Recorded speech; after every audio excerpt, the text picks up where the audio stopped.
Okay, we are recording. You ready to go? Yeah. Let's do it. Você já imaginou ter aulas de inglês com um professor nativo da língua inglesa pelo computador ou pelo aplicativo? E também, já imaginou que você finalmente vai estar deixando a vergonha de lado? Pois é, agora é a hora, minha gente. Vai lá no Cambly.com ou no aplicativo do Cambly, coloca o nosso código Inglês no Micro Podcast e ganha uma aula de graça. Desse jeito, você vai poder falar, se comunicar e perder essa vergonha, parar de travar com um professor que você escolha. Lembrando que pode ser de qualquer nível, básico, intermediário, avançado, e você pode filtrar da forma que você quiser. Quero falar sobre plantas hoje. Alguém vai estar lá falando sobre plantas com você. Então, é maravilhoso. Não se esqueça, Inglês no Micro Podcast, lá no aplicativo do Cambly ou no site. Ah, muito importante, Cambly se escreve C-A-M de Maria, B de bola, L-Y. Tá bom? Now, on with the show. Hey guys, welcome to another episode of English no Rádio. My name is Foster. I teach English sometimes. Speaking of pretty much all the that, time. Happy Teacher's Day. It was this week. Happy Teacher's Day. We missed it because Alexia was traveling and I was super busy. But happy Teacher's Day. Yeah. To you as well. You are a teacher. Yes, I am. Yes. Thank you. Don't get me started about teachers because that will be the entire episode. But I just want to say very quickly that I believe teachers are among the most important. It's the most important thing in society, educating our sweet, sweet children. Respect your teachers. Not only children. And adults. I mean, I think I don't know if we are children or not. We're going to talk about it in this episode. So today, Alexia, what are we talking about? I just want to say a few words before. I want to say thank you to all my teachers of my whole life. You're welcome. Because all of them has a very, very special part of my life. All of them have. I have. Mm-hmm. And especially my private tutors. Because I had to have a lot during my high school. I wasn't good at all on maths, physics, chemistry. Mm-hmm. What? Maths is the way that British people say it. It's not that. It's not that. I want to correct that, but it's not that. So, especially my teacher here in front of me, Foster, that corrects me every single day with every single phrase. And I have to do this. Thank you. I appreciate all of your flattery. But I have to still correct you. I'm not good at math. I'm not good at biology. So in general, in English, we are good at things. Okay. Okay, you said good on. So thank you, teacher, for that. Yeah, and don't call me teacher, please. Why teacher? Okay, so let's go. Let's talk about some fun things today. Yeah, so my birthday is coming up. Coming up means that it's arriving in like 2 weeks. 23rd, next week. What are you talking about? Next week? Next week. Okay, next 23rd, week I 23rd. am leaving my 20s. I am no longer a 20-something, and I'm entering my 30s where I have to be an adult. It's a new era. It's a new era or era. We say both of those in the U.S. Both are correct. And Alexia will turn 30 very, very soon. Yeah, but you were much older than me. I'm like 3 weeks older than Alexia and like 3 years smarter and more wise and what? more mature. Sorry? You were just saying how good of a teacher I am. Yeah, okay. Let's say with that just because I was talking about good things about teachers, especially you, so. Fantastic. So last week, or I don't know, a few episodes ago, we talked about some things you should do before you are 30 years old. And I've just been reading a lot about this because that's what you do right before you turned 30 years old. And I believe I found a new article from, if I'm not mistaken, Business Insider, another business magazine. And they had a kind of ridiculous list of things you have to do that will change your life before you are 30. Do you want to know one? And one of those is to experience Carnaval in Rio. Yes, I was absolutely just blown away. My mind could not conceive of this idea that, okay, yeah, you should start saving money for your retirement. You should start, I don't know, you should travel alone. The normal things that all the lists say. And this list very specifically said one experience you have to have, not before you die, before you are 30 years old. Experience Carnival in Rio de Janeiro. Alexia, thoughts, opinions? I know you have a lot to say about this. I mean, Carnival in Rio can be really, really fun. I used to love it a lot. I don't know when this article was written. Do you know? No. Because nowadays, Carnival in Rio can be extremely overwhelming for me, comparing to what it was like 5 years ago, more or less. Okay. I don't know about the date of the article, but I don't think it's relevant. Yes, for me it is. Because when I think about it, like, it used to be such a cool thing to do and so fun. But for people who are not from Brazil or not from Rio especially, I think that it's a very cool thing to do before your 30s. Yeah, the only reason I say it's not relevant is because I experienced Carnival like 5 years ago when I was 24, 25, and it was still super overwhelming for me, and I know that nowadays it would still be super overwhelming. I think that nowadays you wouldn't bear going to it. Nowadays I would not voluntarily choose to go to it, but I could probably hang in there. I don't know. So how is it? Do you think that it's a good thing to do before the 30th? Yes. To be really honest, Alexia, I don't know what to say because I have never experienced Carnival in Rio. I've experienced one Carnival in Brazil, and that was with you in São Paulo. But I just asked you, before we started the show, this episode, have you ever been to Carnival in Rio? And you were like, yes. That was wrong. No, I've only been in São Paulo. Because every time in Rio, I decided to travel, or I was just not in Rio because I was too scared. But in São Paulo, it was manageable.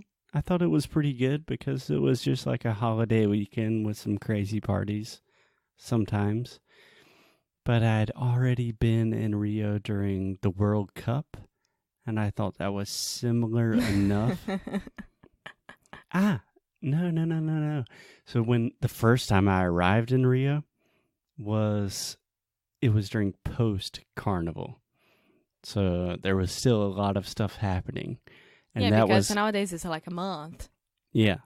I still saw the parade at, how do you call the big desfile? Desfile de Carnaval. Mas onde que é? É no Sambódromo. Yes, I went to the Sambódromo. Did you go there? Yeah. I don't know if it was like an official day, but this was like the second day I was in Rio, and it was so crowded, and everyone was singing like so loudly that I was thinking, oh, this is very cool. This is a beautiful country. I don't know if I can stay here because it's crazy. I did that once with my mom. Yeah? Yeah. How to say that? Like, I was... that's a difficult translation. Because for us in Portuguese, it's like, eu fui desfilar na escola de samba. Oh, you were actually in the parade? Yeah. You could say I marched in the parade or I danced in the parade in this case, probably. Yeah, but it's not a parade. Yeah, that's the way most English speakers would understand it, I believe. Okay. So I did that once. And just once because This is a thing that I really do think that people should do before turning 30 years old, because it was so different and you were part of a huge group of people who were working for that for a year and trying to be the best at that. And it was so, so important to be part of it. Yeah, I totally agree.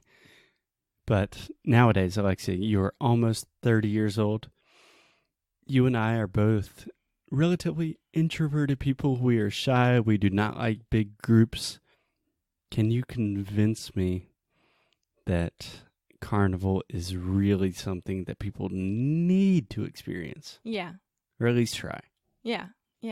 I think it's one of those things that we say that you will remember forever. And Rio during Carnaval, it changes a lot. Everything is so focused on that. Focused on that. And everyone is so happy to be outside and partying and singing and becoming, I don't know, wearing costumes and having fun with friends and being part of 5 days non-stop of just being with friends and going out and having fun. And I really do remember my two last carnavals. My last two carnivals. Carnivals. My two last carnivals. My last two carnivals, yes. Yes. They were amazing. Do you remember the dragon that we made? Yeah, I remember that. So I think you said something really important, that during Carnival, everyone is super, super happy. So although when I arrived in Brazil, there was a part of me, a deep, deep part of me that was like, these people are crazy. There is no way I could live in this country. Even with all of the problems and difficulties and crazy stuff that is happening in Brazil nowadays, that first impression of, okay, these people are happy and they have some secret about how to live and how to be in a community and how to be happy that I've never experienced in any other place in the world. That's the reason, you know.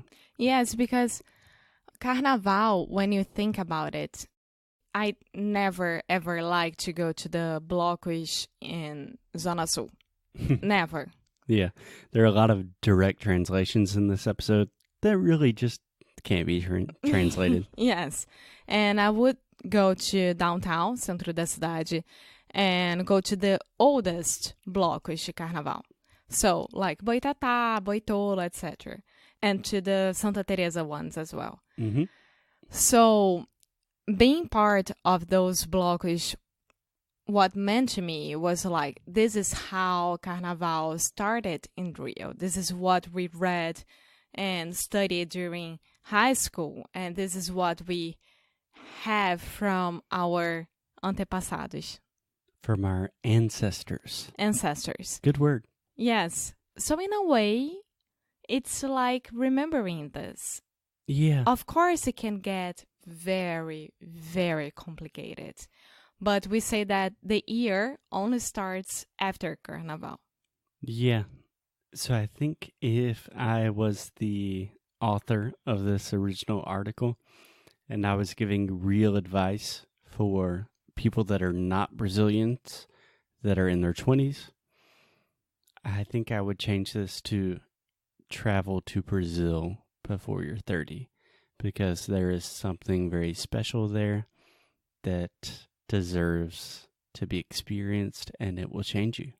And for example, the Carnaval from Olinda is supposed to be amazing. I mean, the best one. Sorry, Bahia, sorry, Salvador, but it's supposed to be the best one ever. I never got a chance, maybe one day, maybe for the 40s. But yeah, even Carnaval in São Paulo. It was really cool. It's growing a lot. Yeah, but the feeling, the sentiment of Brazilians kind of have a secret in life that a lot of other people in the world don't really know. Life is hard, life is difficult, but it's beautiful, it's happy, we're together. Yeah. That's something that Carnival really expresses. I'm nostalgic now. Oh, saudade do meu Brasil. Oh, saudade do meu Rio. Oh. Well, do not cry because you have a little bit more time here in the U.S. and we still have to record podcasts. But until then, is there anything that you would like to say to all the Brazilians listening? Go to Rio, experience the Carnaval. If you are already from Rio, go to somewhere else to experience Carnaval. Like Salvador, Olinda, even the south of Brazil. I don't know. Just go somewhere else this next year. Yes. And I would say to all our Brazilians listening, I know that times are tough, but you're beautiful. You're a beautiful country. I fell in love with you a long, long time ago, and that love will never stop. And that all started with Carnival. Yes, and ninguém solta a mão de ninguém. That's it. So, I'll see you tomorrow. I can't translate that. I will see you guys tomorrow. Ciao, ciao. Bye. Oi, pessoal! Muito obrigada por ter escutado mais um episódio do Inglês no Microrádio. A gente fica muito, muito feliz quando vocês estão aqui conosco. E você que quer continuar recebendo novidades e recebendo recursos grátis, vai lá no nosso site e você vai encontrar tudo isso. Além disso, você vai saber quando que Sound School vai abrir para se tornar nosso aluno do melhor curso de inglês online que existe nesse mundão. Então é isso. Muito obrigada de novo por fazer parte da família Inglês no Microrádio e te espero no próximo episódio.